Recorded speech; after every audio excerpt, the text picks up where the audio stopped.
Walk and Talk with Cherie. It's been a while. July, almost the end of July 2026. And this is for the people that have the multiple issues, health issues. Sorry, I literally just woke up. The people that have multiple issues, syndromes, digestive problems. Maybe they even have dizziness upon standing. Perhaps even POTS has made the diagnosis list with chronic fatigue. And again, the digestive problems are no rhyme or reason. You can't find a pattern. You go to the doctor and they can't find anything wrong, which I'm telling you is great news.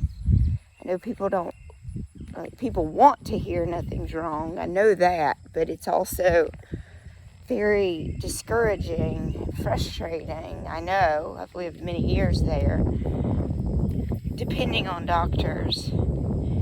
And they just say it's stress or there's nothing wrong. And then they start prescribing medications for the symptoms, which is typically how it goes. And, you know, I post about it and complain about it, and I have for almost 20 years, of how dangerous that is. Sometimes it's necessary. There's some people, a lot of people actually, that they don't have time to stop and heal. They literally, their whole life is they have to go to work, and they have to make money, and they have to pay bills, and they have to supply for their family food and housing and shelter. Like, it's a real luxury to get to heal. And I can't believe I just said that, but it's true. Not everybody gets to pause. But on the reverse side of that, it's also a necessity to pause and heal, because you only have this life. And when you run the body in the ground with the need or under the belief of you have to have all of these things outside of food, shelter, and, you know, paying your bills, it's where we get into trouble. And again, I'm not talking about survival, I'm talking about after survival, where people, and this is not a judgment talk, this is about how we prioritize healing. I don't care what people spend their money on, but if you want to heal, you can't be, you know, spending money on drinks with friends after work.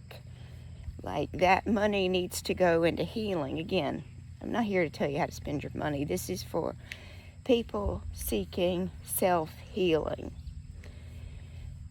But those that have the syndromes, what people have to understand is it is a stress response. The doctors are not wrong by saying that. The fact that there's nothing wrong with you is absolute good news.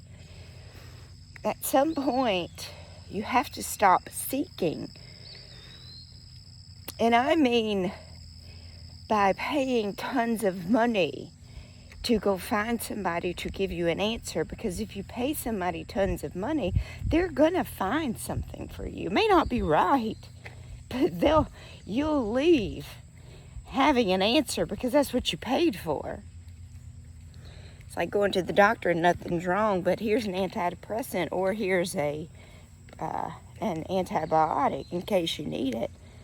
They're going to give you something, because it's human nature to bitch and moan and complain when you've paid money and didn't get anything. You didn't specify you wanted quality. You paid your money, and they're going to give you out of their wheelhouse, out of their tool house.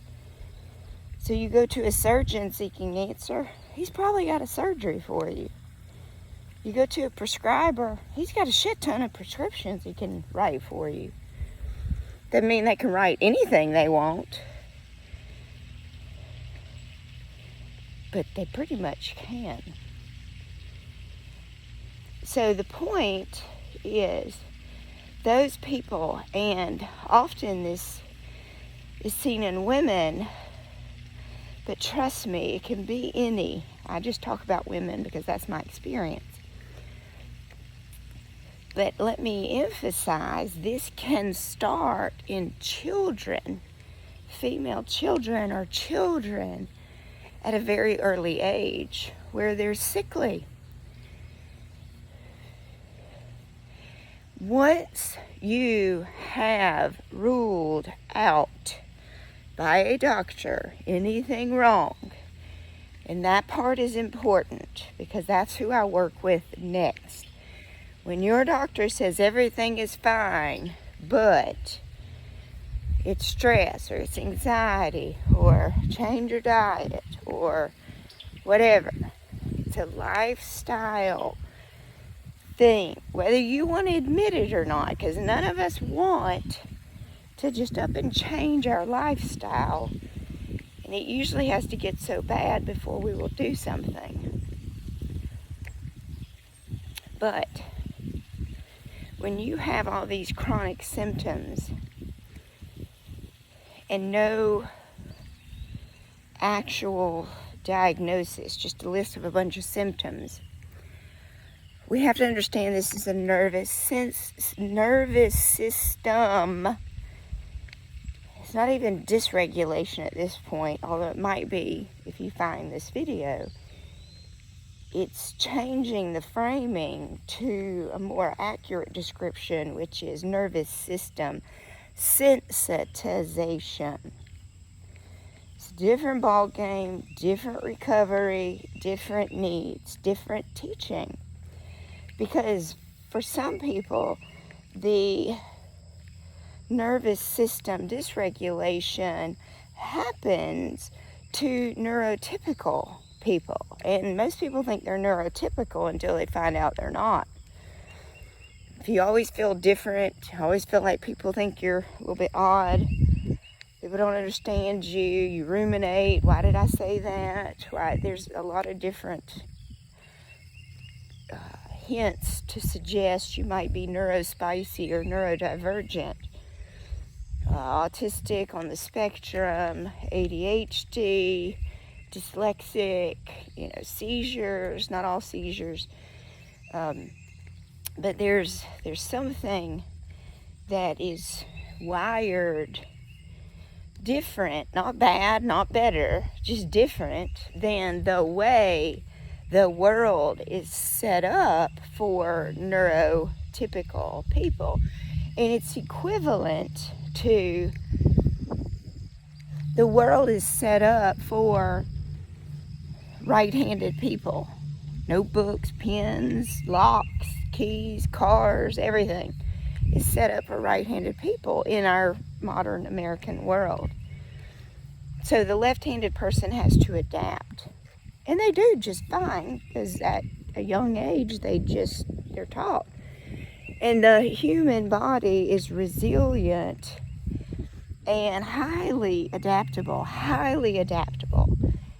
which means it also can become maladaptive.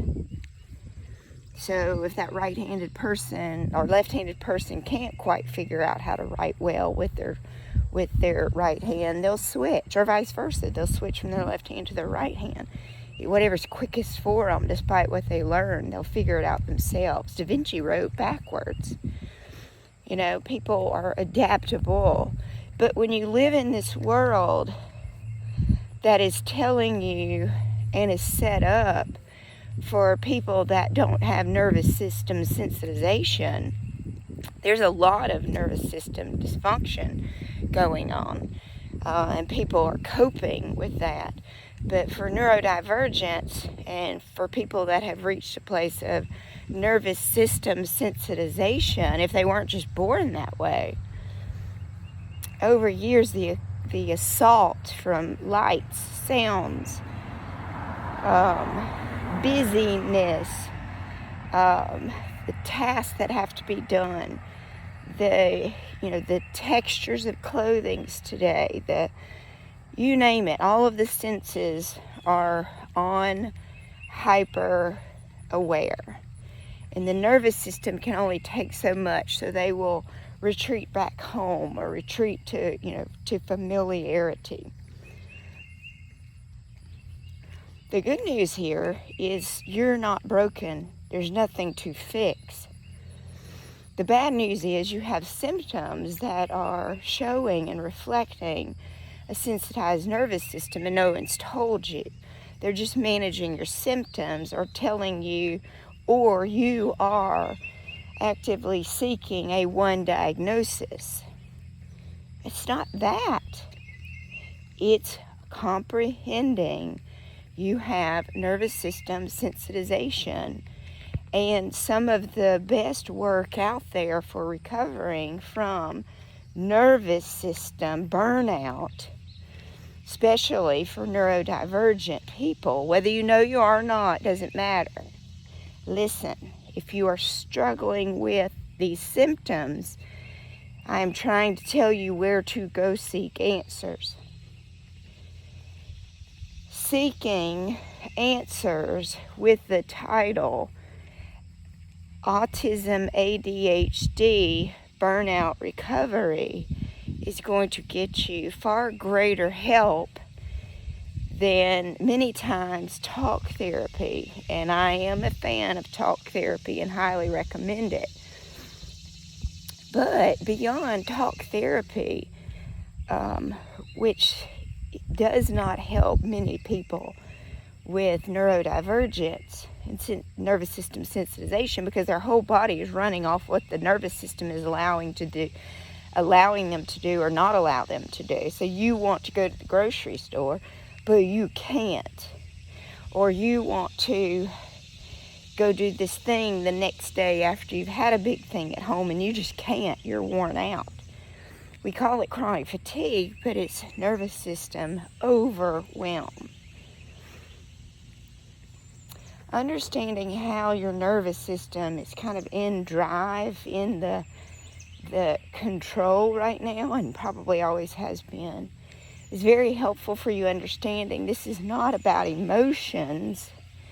This is about literally the nervous system choosing what is safe and what is not, and that's how it will allow you to do or not allow you to do.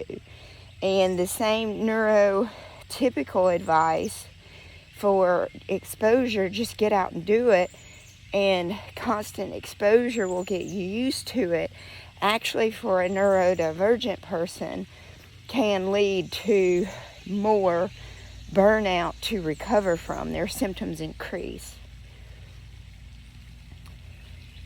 So this is why understanding what's going on is important, not stopping seeking in that sense, but stop seeking for external people or labs to find what's wrong with you, because trust me, you look long enough and they will find something. Your body will give them something to find, and then they'll be on that, treating it quicker than it needs to be treated, and sometimes that's not appropriate. Early treatment for cancer is sometimes unnecessary treatment because cancer goes away on its own. Not all the time, of course. But early stage cancer people have and never know it. It disappears. But when you catch it early, what you've done is made yourself a cancer patient and go through the treatment that actually causes more cancer, because that's what chemo does, that's what radiation does. They're carcinogenic, meaning they actually cause cancer. So you set yourself up for a lifelong process unnecessarily, and of course that's because uninformed. So to wrap it up here, all these mystery symptoms and things that we have to manage and adapt our lifestyle to, which has now become maladaptive. We don't like it anymore. It's too hard. It's too cumbersome. It's too too much requirement just to function in life for these people. You must understand it's nervous system sensitization. And your plan is going to be looking at nervous system, particularly for autistic and ADHD nervous system burnout. I hope you find that as helpful as I did.